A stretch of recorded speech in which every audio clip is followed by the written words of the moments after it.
Coba bayangkan, 300 triliun rupiah hilang dari satu kasus korupsi timah. 285 triliun lagi ditaksir raib di tata kelola minyak Pertamina. Dan akhir pekan ini saja, KPK kembali menangkap seorang kepala daerah. Kita tidak sedang kekurangan penangkapan, yang gagal adalah pencegahannya. Mengapa dan bagaimana memperbaikinya? Maka saya, Octavian Dawansa, mahasiswa program Doktor Ilmu Administrasi via UI, dalam tugas mata kuliah etika dan anti korupsi ini akan mengangkat topik mengenai pencegahan korupsi dengan membandingkan pengalaman Indonesia dan juga Hong Kong. Mari kita mulai dari satu fakta yang tidak nyaman. Pada bulan Februari lalu, Transparency International mengumumkan skor indeks persepsi korupsi Indonesia yang anjlok ke angka 34. Dan untuk pertama kalinya dalam beberapa tahun, peringkat kita terlempar dari 100 besar dunia ke posisi 109. Ini bukan sekedar angka. 10 tahun terakhir skor kita praktis jalan di tempat, bahkan menurun sejak revisi Undang-Undang KPK tahun 2019, mencabut independensi lembaga yang dulu paling ditakuti oleh koruptor. Ironisnya, penindakan justru ramai.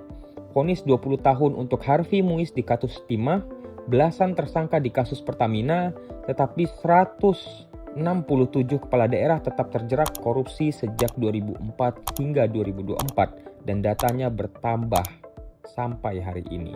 Bagi saya, ini menunjukkan 3 akar masalah yang saling mengunci. Kelembagaan kita rapuh, lembaga anti korupsi sejak 1957 silih berganti dibubarkan karena dasar hukum lemah dan kerja yang sporadis. Strategi kita timpang, sibuk menghukum tetapi lupa menutup celah sistem. Dan secara struktural, biaya politik yang sangat mahal memaksa pejabat untuk balik modal. Korupsi seakan-akan menjadi rasional, bukan sekedar persoalan moral. Sekarang kita lihat Hong Kong. Karena 50 tahun yang lalu, mereka jauh lebih buruk dari kita. Era 60-an, korupsi di sana adalah cara hidup.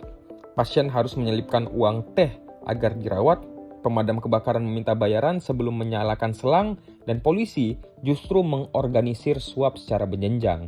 Dan titik didihnya pada tahun 1973, Peter Godber, seorang perwira tinggi polisi, ketahuan menimbun kekayaan jutaan dolar Hong Kong dan kabur ke Inggris.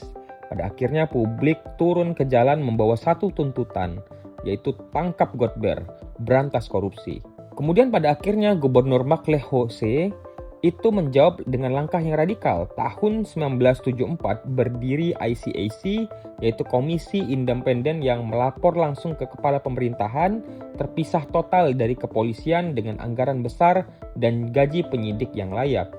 Godber akhirnya diekstradisi dan dipenjara, dan ini menandakan bahwa ikan besar pertama akhirnya digoreng, persis sebagaimana resep dari Cliff Guard.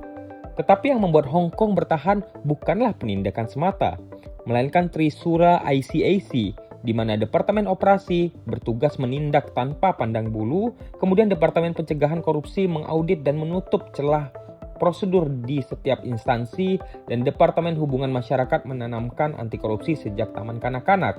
Hasilnya pada akhirnya terukur. Corruption Perception Index Hong Kong tahun 2025 menempatkan Hong Kong di peringkat 12 dunia dengan skor 76, yaitu 2 kali lipat lebih bersih dari Indonesia secara skor. Dari pengalaman itu dan teori yang dipelajari, saya merumuskan 5 agenda kebijakan untuk Indonesia. 1. Kembalikan independensi KPK melalui revisi ulang Undang-Undang KPK, karena pada akhirnya hukum hanya menggigit bila komisinya independen dan hukumannya berat.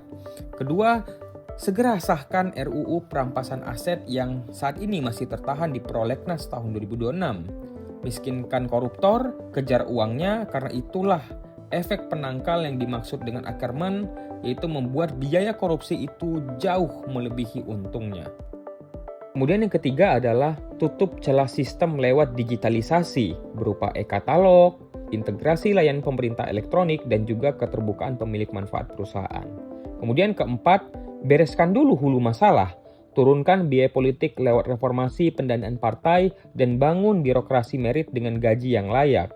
Kemudian yang kelima adalah tiru trisula ketiga ICAC, yaitu pendidikan anti korupsi yang membudaya, dari kurikulum, keteladanan pejabat, sampai pencegahan berbasis keluarga. Hong Kong membuktikan korupsi yang sistemik bisa dikalahkan dalam satu generasi, asal penindakan, pencegahan, dan pendidikan berjalan serentak dengan komitmen politik yang tidak tawar-menawar. Indonesia punya semua bahannya, yang kurang adalah konsistensi. Video ini saya susun untuk mata kuliah Etika dan Anti Korupsi yang diampu oleh Prof. Dr. Teguh Kurniawan dan juga Dr. Wisnu Juwono. Terima kasih.